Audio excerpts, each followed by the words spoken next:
is Hillary Kramer with Wall Street Reporter Television. I'm here live today at the American Stock Exchange. I am here with Jay Wright, Chairman and Chief Executive Officer of Mobilepro. Welcome, Jay. Thank you, Hillary. Glad to be here. Good. Thank you. Jay, you have made 20 telecommunications acquisitions in the past 2 years. You have built $100 million in assets on your balance sheet. What's your plan going forward for the business? Well, Hillary, we have a two-part plan. We want to continue to do more of the same. I mean, we've been very successful at doing positive acquisitions to build the business up from where it was 2 years ago when I took over as chairman and CEO, when it had no revenue at all and was losing money, to where we are today, which is about $106 million annualized revenue run rate, positive earnings, positive EBITDA. So we're going to continue to do more acquisitions. We actually have a couple that we're looking at right now that will be very nice fits for our business.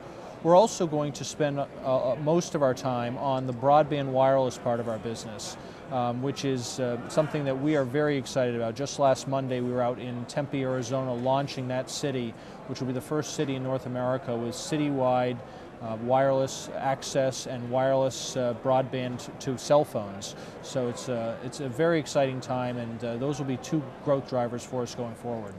To other clients that you might have, you have Tempe, Arizona, you were there, and congratulations on that. Thank you. Going forward, though, who are your target clients and where are you looking to enter? Well, there's over markets? 700 municipalities and counties around the country that are looking at what's so-called Muni Wi-Fi.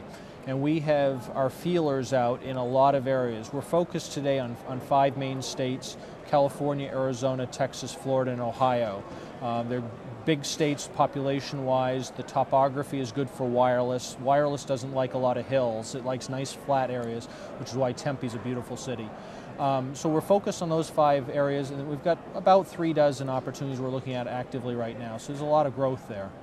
Okay, and in terms of your revenues, you have a run rate of over 100 million, 105 million. Yes. Now, going forward, and when you look at projections, what do you see as revenues moving forward, but also profitability? Because Sure. Isn't that the name of the game in telecommunications? The revenues come in, but the costs go up. Absolutely. How do you contain those? Well, first of all, we're profitable today, so that's a good step. But we see our growth coming from primarily the wireless part of our business. Our core business that we built up through acquisition, we think will be sort of stay there at the 105 million run rate or so for the next 3 to 5 years, but we expect to have substantial growth from our wireless business. Our financial model that we put together shows very good growth based on hitting our target of 6 million households passed within 5 years.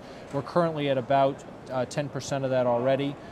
We just got started a few months ago, so we're on track for our business plan. For each household passed, then the question is, what sort of penetration rate do you assume? We think we can get within the first couple of years 8 to 10% penetration, and then you have to look at the various products we're going to offer. We're going to offer data, we're going to offer voice over IP, voice over Wi-Fi, and ultimately IPTV. So we're going to have multiple revenue streams. So we have a financial model which we haven't publicly disclosed, but the returns to our shareholders could be very substantial. Well, this is all excellent news, but in terms of actually installing broadband wireless into these homes, how are you able to do this for 1/3 to 1/50th of the cost? Yeah. What is it that you have a competitive edge over others? Well, the key is that we're very price competitive compared to fiber.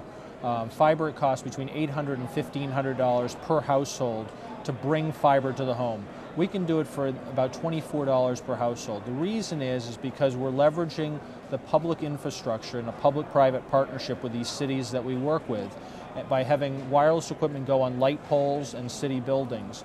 And the wireless equipment itself is much less expensive than fiber because you don't have to dig ditches. You can just go down the street, put it up on each light pole. You don't have to get out heavy equipment to dig streets up, lay the fiber.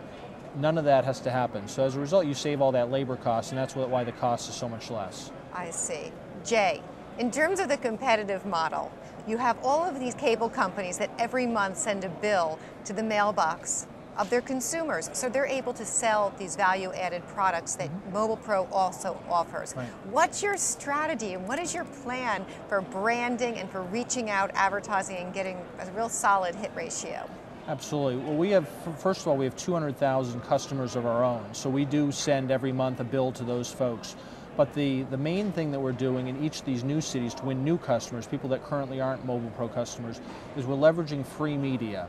And we're doing that in a couple of ways. One is we have events in the cities that we're marketing to, such as a week ago Monday we had a major event in Tempe where we had a ribbon cutting. Senator McCain came to the event, gave a speech. The mayor came and gave a speech. We got tremendous amount of free publicity from that. Also, in each town we're going into, we're partnering with a local media source, usually the newspaper. It's great for the newspaper because it gives them a way to get a web presence and thus get an alternative channel for themselves. Many of these newspapers are struggling as how do we get on the web? We're their solution. So we've done that in Tempe. We've partnered with the Arizona Republic, which is a subsidiary of Gannett. And in Sacramento, we're talking to the Sacramento Bee. We plan to do that in each city we go into, whether it's Akron or Farmers Branch or Chandler or wherever. We think that that's a very effective strategy. But once we do get through the free media, we do have a direct sales engine ourselves, which we can do direct mail. We have call centers, so if we wanted to do telemarketing, something we haven't historically done a lot of, but we have done a lot of direct mail. So we have a lot of different strategies for getting in there and getting market penetration. Okay, and for getting market leadership, it sounds, Market leadership. as if that's where you're heading. Last question, operationally, anytime there are all these acquisitions made, how do you integrate all these companies from a human resources standpoint, again, just operationally, It's a fantastic question.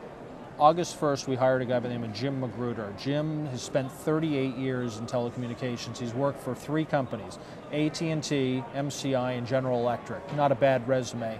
We hired him for one purpose. His title is Executive Vice President of Integration. He has come in and he is going through all of the 20 acquisitions that we've made and figuring out how we're going to put the pieces together. He then comes to me and the board and we will approve a program to do that.